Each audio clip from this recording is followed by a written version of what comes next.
L'indicateur 21 du référentiel national qualité, nous sommes désormais dans le critère numéro 5 qui porte sur les ressources humaines et les compétences en lien avec toutes ces ressources. Cet indicateur 21 est un indicateur qui est commun d'appréciation, ça veut dire qu'il est applicable à l'ensemble des catégories d'action, que ce soit les organismes de formation, les bilans de compétences, la VAE et l'apprentissage. L'objectif de cet indicateur, c'est surtout de déterminer, de mobiliser et d'évaluer les compétences de tous les intervenants, que ce soit des intervenants internes ou externes, adaptés bien sûr aux prestations.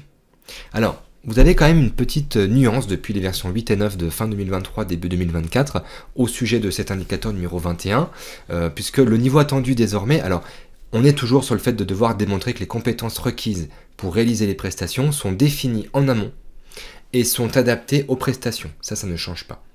Par contre, on parlait auparavant d'une maîtrise des compétences qui devait faire l'objet d'une évaluation. Maintenant, on parle tout simplement d'une vérification. On vous dit la maîtrise de ces compétences par les intervenants est vérifiée par le prestataire. Donc c'est quand même une notion qui est assez intéressante.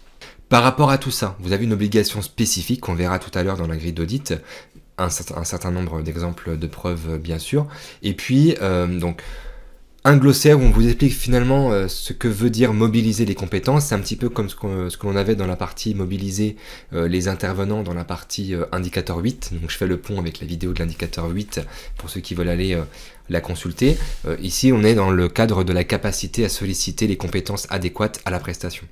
C'est important de comprendre que cet indicateur est quand même assez fondamental quand on réalise de la prestation, que ce soit de formation ou autre, et donc c'est un indicateur critique, et même un défaut partiel de cet indicateur entraînera une non-conformité majeure.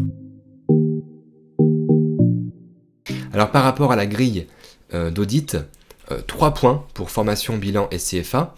Les compétences requises pour réaliser la prestation sont définies en amont, elles sont adaptées, et la maîtrise de ces compétences fait finalement des différents intervenants ne fait plus l'objet d'une évaluation, mais surtout est vérifiée. C'est vraiment cette notion, cette précision V8 de vérification plutôt que d'évaluation. Après, voilà, qui peut le plus, peut le moins. Mais en tout cas, ici, l'objectif est de vérifier la maîtrise des compétences.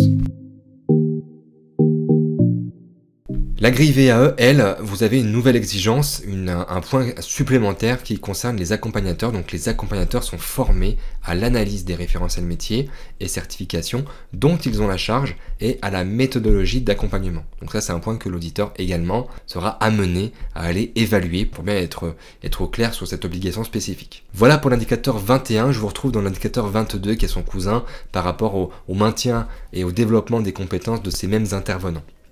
Merci.